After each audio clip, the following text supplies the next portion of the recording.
Drying influencer recommend restaurant episode 7. இந்த ஷாப்பை நிறைய பேர் ரெக்கமெண்ட் பண்ணியிருக்காங்க. நம்ம டி ஸ்கொயர் வ்ளாக் வந்து இதுக்கு ஒரு கோல்டன் ரேட்டிங் கொடுத்துருப்பாரு. அதனால தான் இந்த ரெஸ்டாரண்ட் நம்ம விசிட் பண்ணியிருக்கோம். இந்த ரெஸ்டாரண்ட் பெங்களூர்ல 2 இடத்துல லொக்கேட் ஆயிருக்கு. ஒன்னு கல்யாண் நகர், இன்னொன்று கம்னலி. நம்ம கல்யாண் நகர் HRBR லேவட்ல இருக்கு. மதுரை பாண்டி மெஸ் தான் விசிட் பண்ணியிருக்கோம். இவங்களோட சர்வீஸ் ஆம்பியன்ஸும் அல்டிமேட்டா இருக்கும். பட் இவங்களோட பிரைஸ் அதோட அல்டிமேட்டா இருக்கும். இவங்களோட வால்ஸ் எல்லாம் வந்து சூப்பரான பெயிண்டிங்ஸா பண்ணியிருப்பாங்க. ஃபர்ஸ்ட் நம்ம இவங்க கிட்ட ஒரு மட்டன் பிரியாணி தான் வாங்கணும். ஜீரகா சாம்பார் ரைஸ்ல ஒரு நல்ல ஃபிளேவர்ஃபுல்லா சூப்பரா இருந்துச்சு. மட்டன் பீசஸ்லாம் கொஞ்சம் கம்மியா இருந்துச்சு. நெக்ஸ்ட் வந்து இவங்க கிட்ட நம்ம நல்லி வறுவல் தாங்க வாங்கணும். அல்டிமேட்டா இருந்துச்சு சொல்லுவேன். Must try. நான் ஹைலி ரெக்கமெண்ட் பண்ணுவேன். பட் ஆனால் இவங்க கிட்ட வந்து குவான்டிட்டி கொஞ்சம் கம்மி. 500 சார்ஜ் பண்ணி 3 பீஸ் நல்லியும் ஒரு குட்டி பீஸ் மட்டன் தான் தராங்க. அதுக்கு நெக்ஸ்ட் நம்ம இவங்க கிட்ட சுறா புட்டு தாங்க ட்ரை பண்ணோம். சுறா புட்டு வந்து அந்த ஃபிஷ்ஷோட ரா ஸ்மெல் அப்படியே இருந்துச்சு. எனக்கு பிடிக்கல. இவங்க கிட்ட கேட்டதுக்கு வந்து இந்த டிஷ்ஷோட ஃபிளேவரே இப்படி தான் இருக்கும் சொன்னாங்க. சுறா புட்டு யாராவது ட்ரை பண்ணிருந்தீங்கன்னா எப்படி இருந்துச்சுன்னு மறக்காம கமெண்ட்ல சொல்லுங்க. இல்ல இதுக்கப்புறம் யாராவது ட்ரை பண்ணினாலுமே எப்படி இருக்குன்னு மறக்காம கமெண்ட்ல சொல்லுங்க. இவங்க கிட்ட அதுக்கு நெக்ஸ்ட் நம்ம நூல் பரோட்டாவும் சால்னாவும் தான் வாங்கணும். குட்டி குட்டி சிக்கன் பீஸ்லாம் போட்டு சால்னா வந்து அல்டிமேட்டா இருந்துச்சு. ஒரு மஸ்ட் ட்ரை சொல்லுவேன். இவங்களோட சிக்கன் மீல்ஸ் வந்து ஒரு டீசென்ட் டேஸ்ட்ல நல்லா இருந்துச்சு. ஒன்ஸ் ட்ரை பண்ணலாம். ஏன்னா 350 rupees சார்ஜ் பண்றாங்க. ஆனா அந்த அளவுக்கு ஒர்த்தா கேட்டீங்கன்னா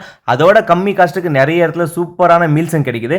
இவங்களோட 2 ஷாப்புக்கும் கம்பேர் பண்ணா இவங்க கிட்டே பிரைஸ் டிஃபரன்ஸ் இருக்கு. கடைசி இளநீர் பாயசம் வாங்கிட்டு என் பண்ண அல்டிமேட்டா இருந்துச்சு. நீங்க ட்ரை பண்ணி பார்த்துட்டு எப்படி இருந்துச்சு சொல்லுங்க. Thank you so much.